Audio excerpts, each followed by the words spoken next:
예, 예. 시작하겠습니다.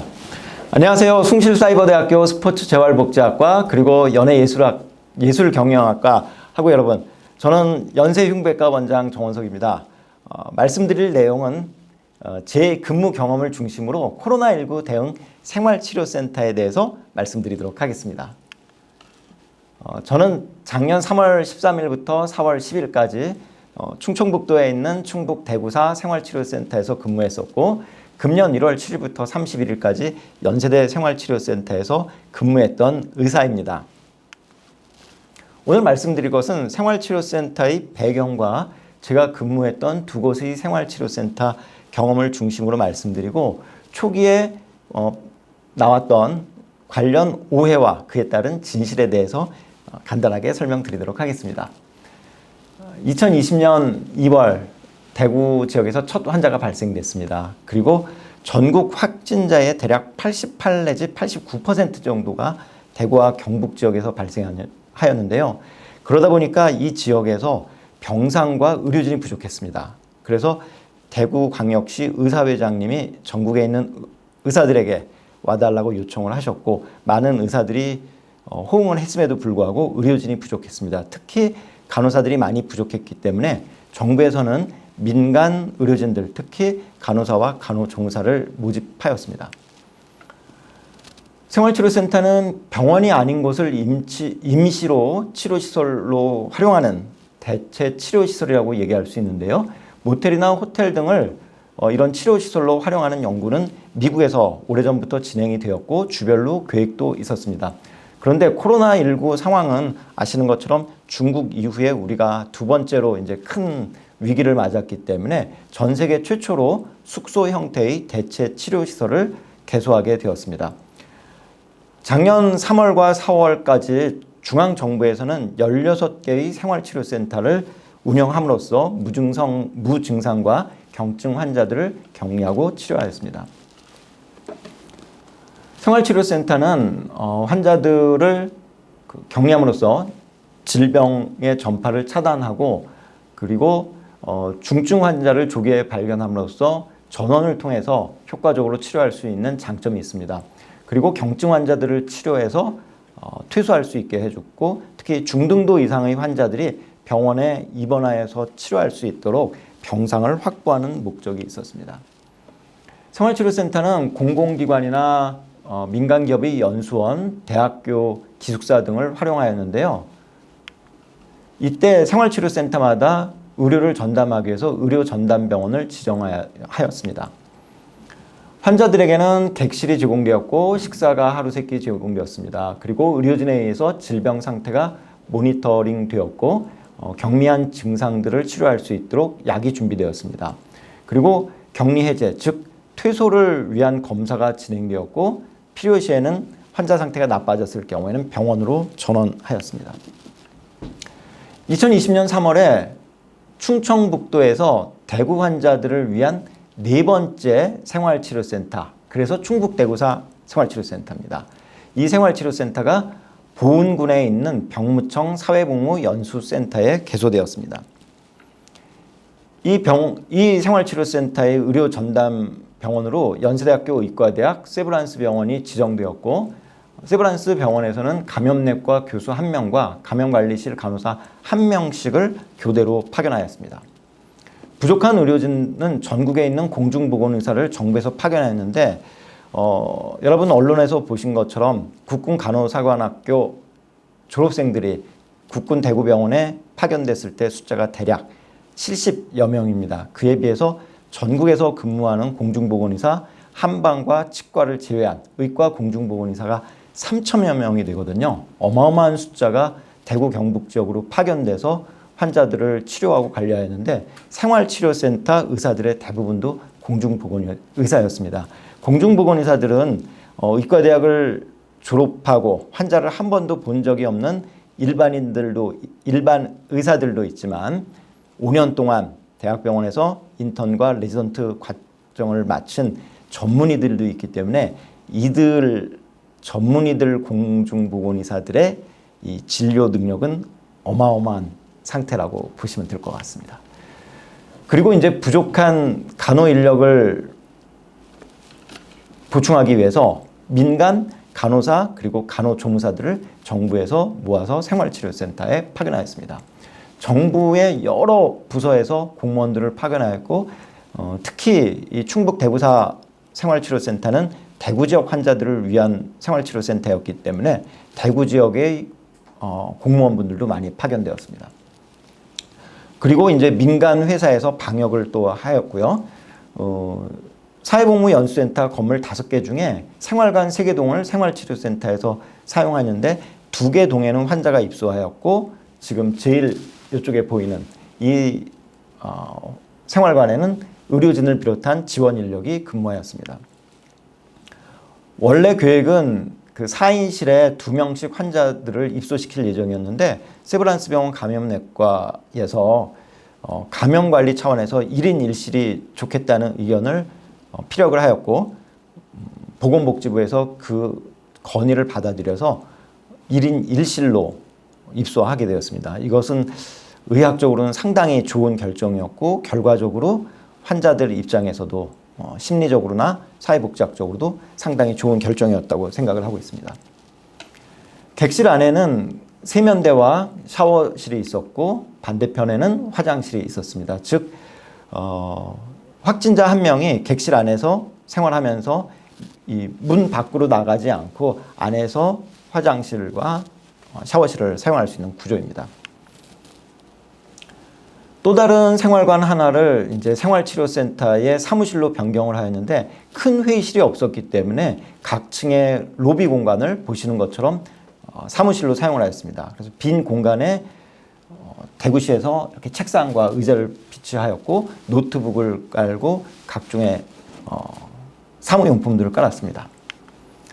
그런데 중요한 것은 이제 개소 첫날 그 차트, 전자 차트가 없었습니다. 그래서 환자 진료가 불가능한 상황이었습니다. 첫날 100명, 그 다음날 100명이 입소하는데 환자들에게서 의료진으로 전화는 걸려옵니다. 근데 어떤 환자인지도 모르겠고 그 다음에 이 환자한테 어떤 약을 몇 시간 전에 줬는지도 모르는 절대절명의 위기 상황이 발생되었었는데 그때 이 사진에 보이는 공중보건의사 1명이 하룻밤 만에 2개의 상용 프로그램을 이용해서 전자차트를 대체해서 사용할 수 있는 프로그램을 개발했습니다. 이 공중보건의사는 현재 원주의료원에서 신경과 과장으로 근무하고 있습니다. 그래서 그 이후에는 저희가 아무런 불편 없이 한 달 동안 전자차트 대용 프로그램을 이용해서 진료를 또 간호를 할 수 있었습니다. 환자들에게는 사진에서 보시는 것처럼 생존 박스가 지급되었는데 안에는 뭐 남녀 구별 없이 사용할 수 있는 긴급 물품들이 들어 있었습니다. 매 끼니 식사가 제공되는데 식사는 매 끼니 이제 다양하게 나왔습니다. 저처럼 이제 도시락을 좋아하는 사람들은 뭐 다른 거 전혀 먹지 않고 한 달 버텼는데 환자분들은 며칠만 드셔도 힘들어 하시는 분들이 계셨습니다. 왜냐하면 방에 전자레인지라든지 취사시설이 없었기 때문에 식사가 이렇게 배달되자마자 드시는 분들은 조금 온기가 남아있는 도시락을 드실 수 있었는데 아침에 조금 늦게 일어나시거나 배불러서 끼니를 놓치신 분들은 차가운 도시락을 드실 수밖에 없었습니다. 간식도 제공되었고요. 그리고 이제 정부 방침도 그렇고 비대면 진료가 원칙이었습니다. 그래서 환자분들이 혈압, 그 다음에 체온 이런 거를 체온은 이 당시에는 못 쟀고요. 이 환자분들이 뭐 불편하신 증상 같은 거를 온라인 설문지로 보내면은 그거를 컴퓨터 프로그램에서 받아가지고 간호사들이 전화를 하고 필요하면 의사들이 증상을 물어보고 약 처방을 전화상으로 처방을 하게 됐는데 필요할 때면은 보은에 있는 충북 대구사 생활치료센터에서는 의료진이 언제라도 환자 객실을 찾아가서 환자의 상태를 체크하고 필요한 처방을 하였습니다.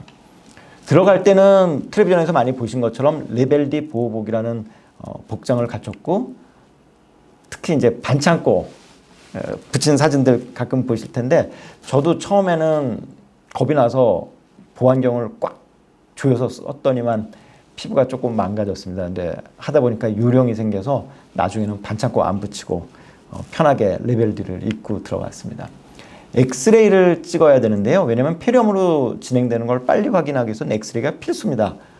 그런데 이제 이 생활치료센터는 엑스레이 장비가 없으니까 검진용 버스 한 대가 와서 매일 환자분들의 엑스레이를 교대로 촬영을 하였습니다.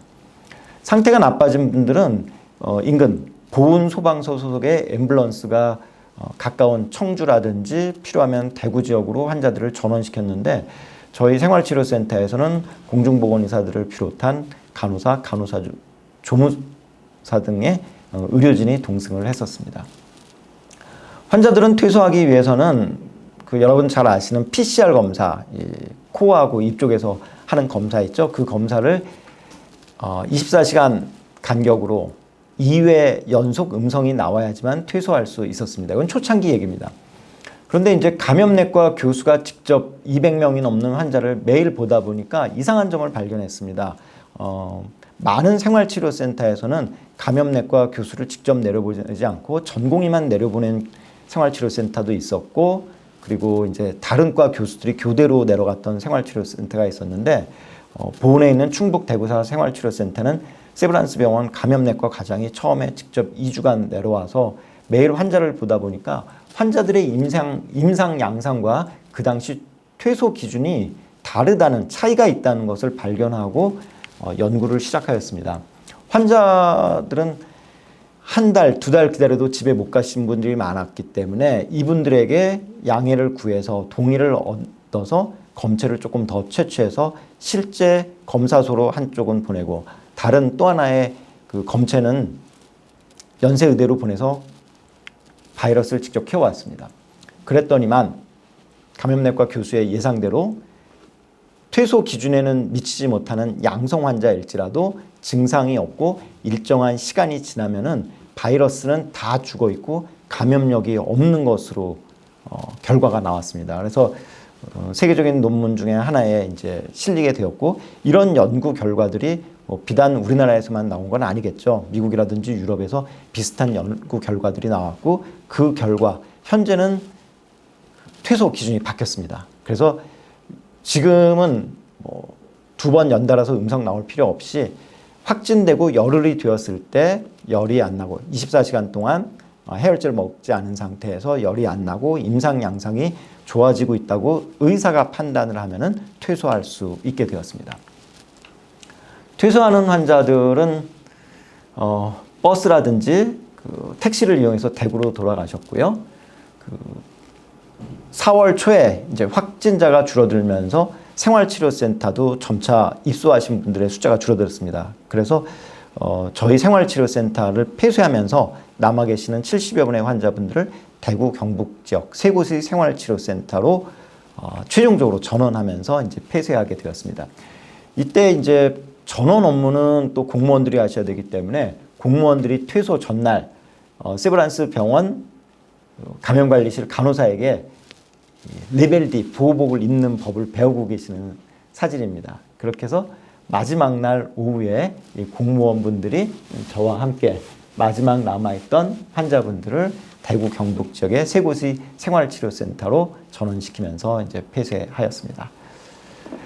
생활치료센터 초창기에 몇 가지 언론을 통해서 공개된 오해에 대해 말씀드리겠습니다. 처음에 열심히 일을 했는데 수당을 제대로 받지 못했다, 이런 기사들이 나와서 공분을 산 적이 한 번 있었고요.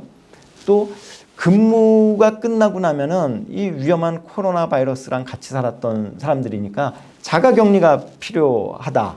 그리고 이 사람들로부터 감염될 수 있다. 아니면 근무했던 사람들이 감염된다. 그리고 이런 열악한 상황에서 근무를 시키다 보면은 나중에 근무할 의료진이 많지 않을 거라는 주장도 나왔고, 이런 주장에 대해서 제가 진실을 한 가지씩 말씀드리겠습니다. 실제 수당은 의사 중에 이제 아주 많이 버시는 분들보다는 좀 적게 받을 수 있지만 그냥 우리가 일반적으로 생각할 때 많이 받았고요. 간호사, 간호조무사들도 일반적으로 병원에서 근무할 때 받는 것보다 코로나19 대응 인력이 훨씬 더 많이 받았습니다. 구체적인 액수는 제가 밝힐 수 없지만 상당히 많이 받았고, 어느 정도 많이 받았냐면은 대소 첫날 세브란스 병원의 감염내과 교수들에게 교수에게 강의를 듣는 모습인데, 이 강의를 듣는 것만으로 레벨들을 입는 착용법을 배우는 그 교육만으로도 교육수당 15만 원을 받았다는 것을 말씀드립니다. 그 다음에 이제 생활치료센터에서 근무했던 의료진뿐만 아니고 행정 인력들도 그 당시에는 다 이 PCR 검사를 해서 음성 통보를 받은 다음에 귀가하였고요. 그러다 보니까 자가격리가 필요 없습니다. 아시는 것처럼 대학병원 중환자실에서 근무하는 의사 간호사들도 다 출퇴근하고 있고요.